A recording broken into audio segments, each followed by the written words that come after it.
All right. Welcome back to the Know Your Numbers REI podcast. This is your host, Chris McCormack, CPA and certified tax planner here at Better Books, where it is our goal to eliminate the frustration and the bills that come with owning real estate. When I say bills, I mean tax bills. The goal is to obviously eliminate your tax burden and keep more money in your account. And we do that by providing you with the confidence and clarity you need to traverse the very confusing waters of the United States tax code. So today, we're going to be talking about a portion of the tax code that we don't normally focus on here on the Know Your Numbers podcast, but it has come up in a lot of our recent conversations, and it revolves around a topic that is relevant to all of us, whether you're new in the real estate space, whether you're established in the real estate space, whether you're young, whether you're old, it doesn't matter. This is something that is relevant to you, and for that reason, we think it's important to cover.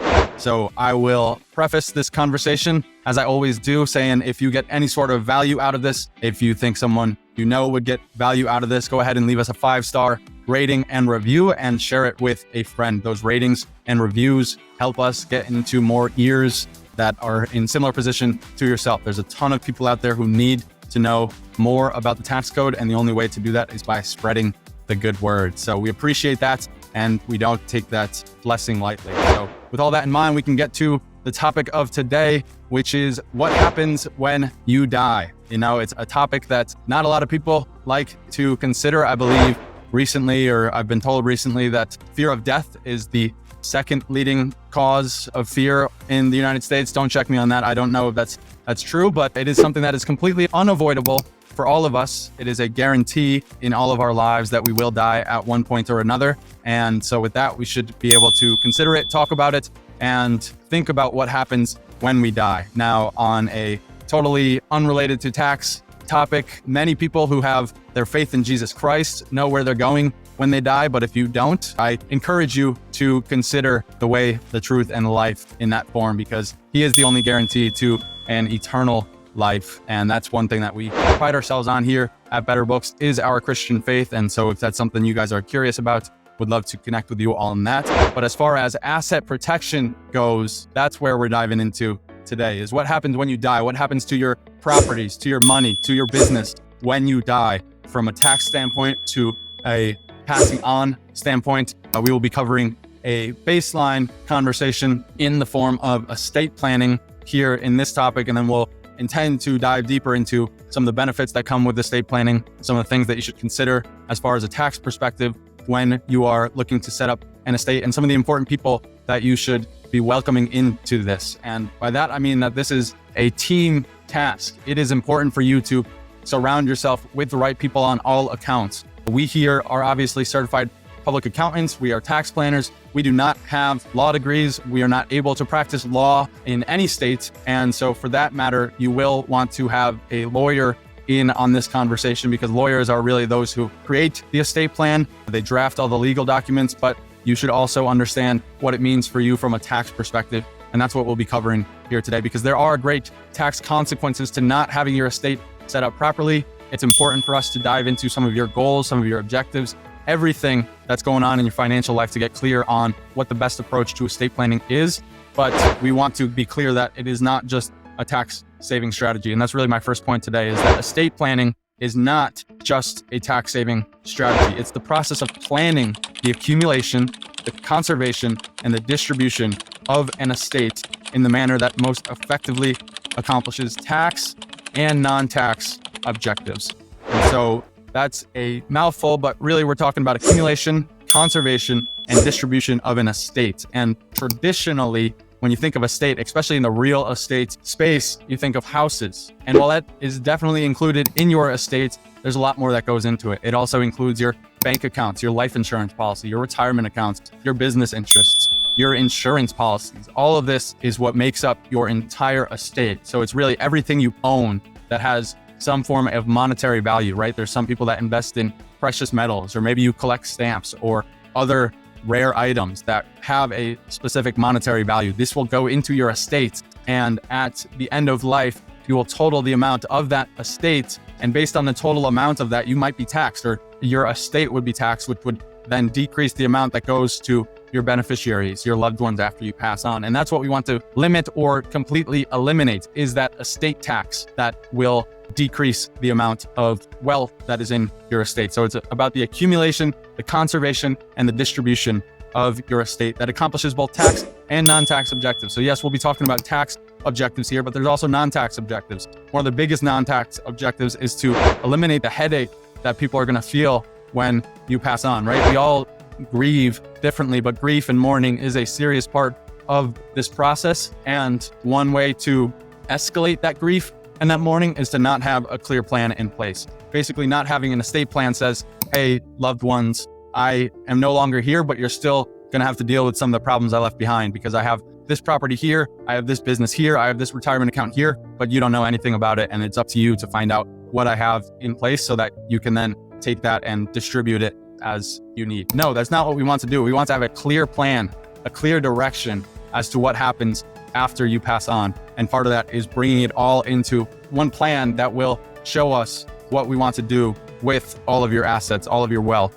And that comes through the form of estate planning. So as far as tax objectives, the goal of an estate plan is to minimize income, estate, and inheritance taxes. Now, here at Better Books, we again pride ourselves on the fact that when you sign on with us, a tax plan does not just include your income taxes. It includes also a minimization of your estate taxes, your inheritance taxes, your capital gains taxes. We take the whole picture and dive deep into where you're at financially, where you want to go financially, and then consider the best step forward to make sure that you are minimizing not only your income taxes, that's a large part of it, but also your estate taxes, your capital gains taxes. So that's why we're covering this conversation here as far as estate planning, because it is a portion minimizing income taxes, minimizing estate taxes, and then finally minimizing inheritance taxes as well. And then non-tax objectives, we talked a little bit about the headaches that you limit, but you also reduce probate transfer costs, right? This is a huge part of estate planning. It gives you control over what happens to your assets rather than passing it on to probate and having the state say, okay, this is what we're going to do with it. Now, yes, a lot of people end up in probate because they don't have an estate plan, and some of their beneficiaries might still get the asset or the benefit of the asset, but it will take a lot more time. You'll have to pay more money to probate. The state's going to want their portion of the service that they provided you. And then they also might not distribute it in the way that you had planned. Not only does an estate plan limit income, estate, and inheritance taxes, it also reduces probate costs because it's clearly laid out what is supposed to be where and who gets what as far as when you pass on and your estate transfers titles. And then the non-tax objectives, the second one that we consider is to conserve and enhance principal, both currently and after death. So principal is obviously the number attributed to the value of your estate, and we want to conserve and enhance that both now and in the future. So one thing that we can enhance that now is through the power of tax planning, right? If you have something in your estate, something in your total net worth that you know you want and it's valuable to you,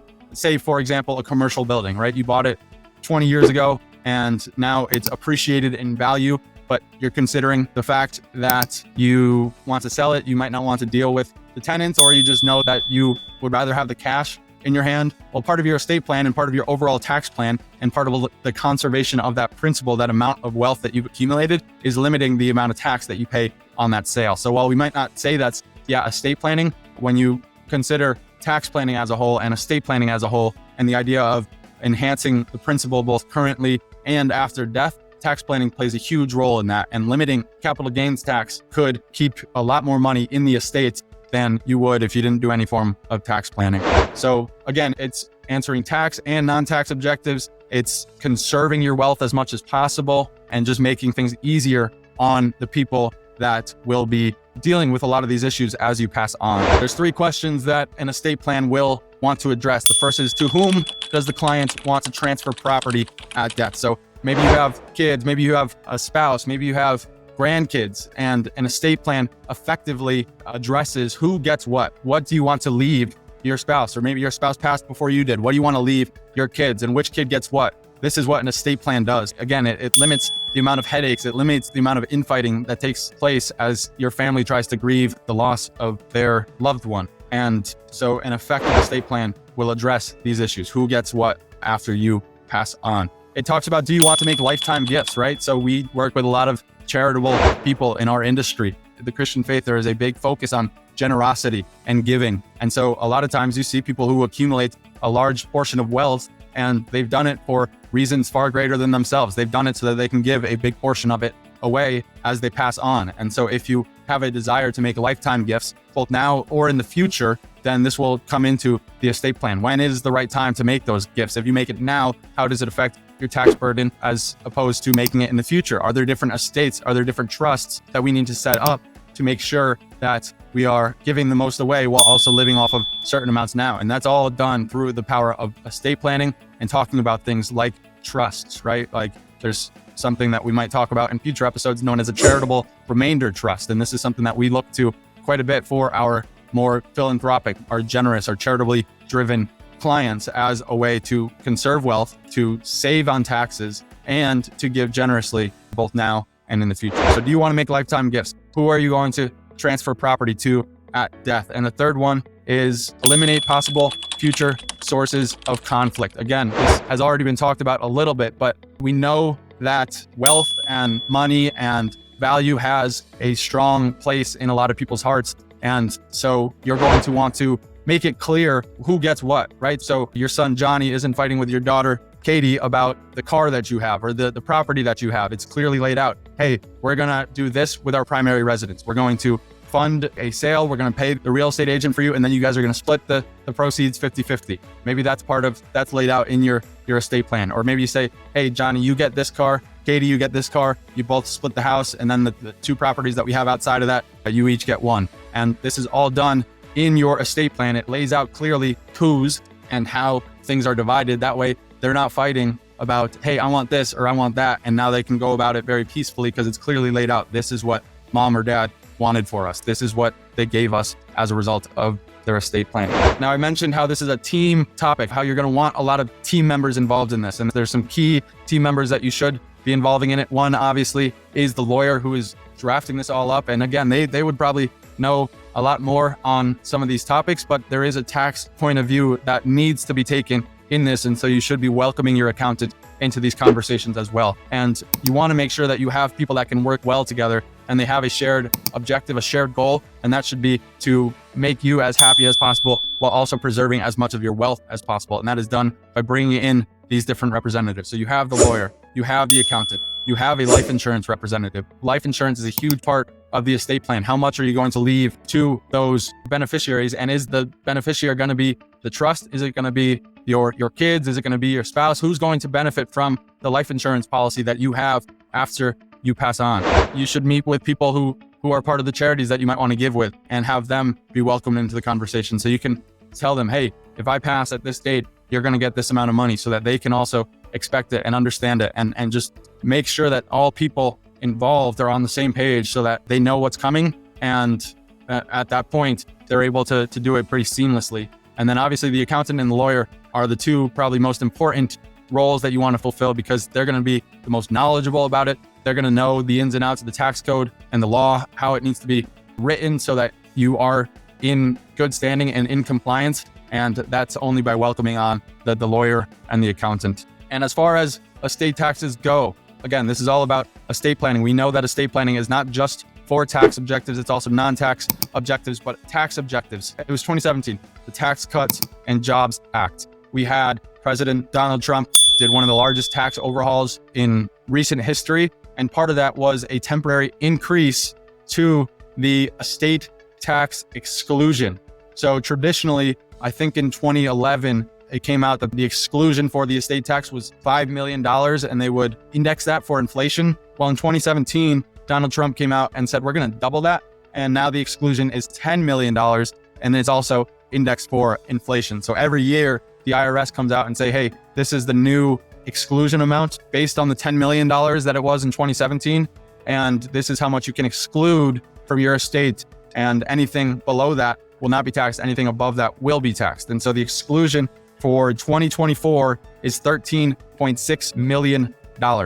So if you have an estate that is less than $13.61 million and you pass on in 2024, then all of that money can be received tax-free. There is no tax on your estate. Now, mind you, this exclusion was enacted in 2017 and it is repealed in 2025, assuming no changes are made to the tax code. And if you follow us and if you are aware of the tax code, you know it's constantly changing. So there's a chance that they keep this or change it, or who knows what's going to happen in the future. But right now, if things stayed as they were, the exclusion would drop down again to $5 million, indexed for inflation. And so beginning at the end of 2025, that exclusion amount on the estate tax would decrease, and the tax on the estate would likely be much greater because of the lower threshold for amounts excluded. So it's important to think about these things and then meet with your tax professional and your legal team to decide, hey, I know that this exclusion is this amount, but what else can we do to make sure that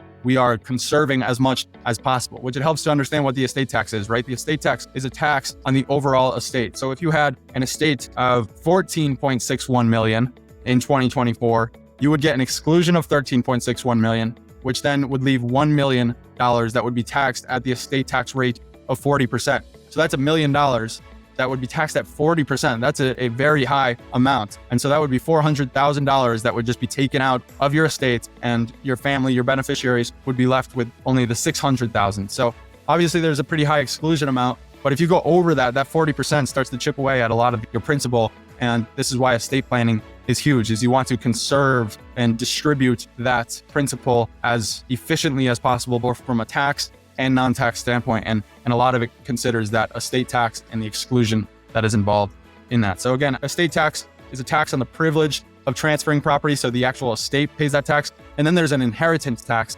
which is a tax on the amount of inheritance that your beneficiaries receive. The good news there is that on the federal level right now, as we speak in 2024, there is no inheritance tax federally, but there are inheritance taxes on a state basis. I believe we have a list of some of these states that have inheritance taxes. There's only 6 of them. So it's Nebraska, Iowa, Kentucky, Pennsylvania, Maryland, and New Jersey.